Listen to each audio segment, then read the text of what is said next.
সেদিন ছাতা মাথায় দিয়ে চলে গিয়েছিলাম আমার এক বন্ধুর বাড়ি।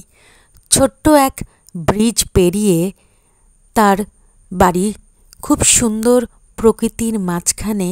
দেখে আমি খুবই খুশি হই। আকাশে মেঘ জমেছিল, সবুজে ছড়াছড়ি চারিদিক।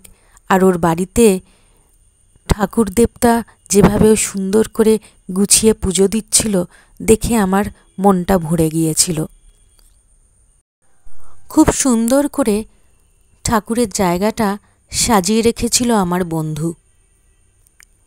মনে যেন একটা শান্তি অনুভব করছিলাম এই সব ঠাকুরের ছবি আর ঠাকুরের আসন দেখে। তারপর আমার বন্ধু একটা আম দেখালো। ছোট্ট একটা গাছে ওর বাড়ির পাশে এই একটাই আম হয়েছিল। সে আমটা কেটে আমরা দুই বন্ধু ভাগযোগ করে খেলাম। আর ওর বাড়ির দরজা আর জানলা দিয়ে যে প্রকৃতির সুন্দর ছবিটা আমি দেখতে পাচ্ছিলাম, তার নিচে দাঁড়িয়ে আমটা খেতে আমার ঠিক আমার ছোটোবেলার কথা মনে পড়ে যাচ্ছিল। খুব মজা লাগছিল। তারপরে এলো মিষ্টি পর্ব, আমার প্রিয় জিনিস। আমি তো মিষ্টি পেয়ে খুবই খুশি। কিছুক্ষণ পরে দেখলাম ওদের বাড়িতে আরও দুই প্রাণী বসবাস করে, দুটো ছোট্ট ছোট্ট বেড়াল ছানা। খুব যত্ন করে রেখেছে ওরা বেড়াল ছানা দুটোকে ওদের বাড়িতে।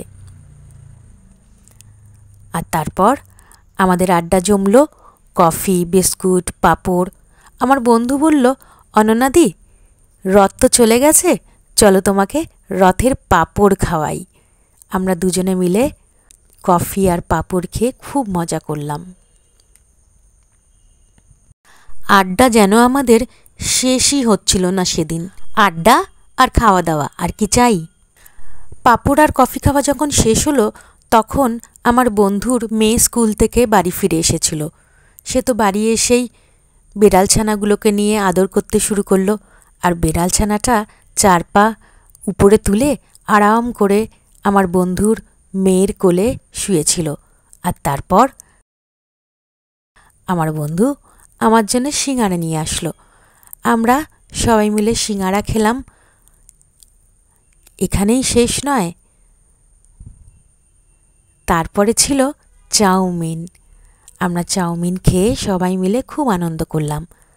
আমার চ্যানেলটা যদি ভালো লাগে, লাইক, শেয়ার, কমেন্ট করবেন আর সাবস্ক্রাইব করতে ভুলবেন না।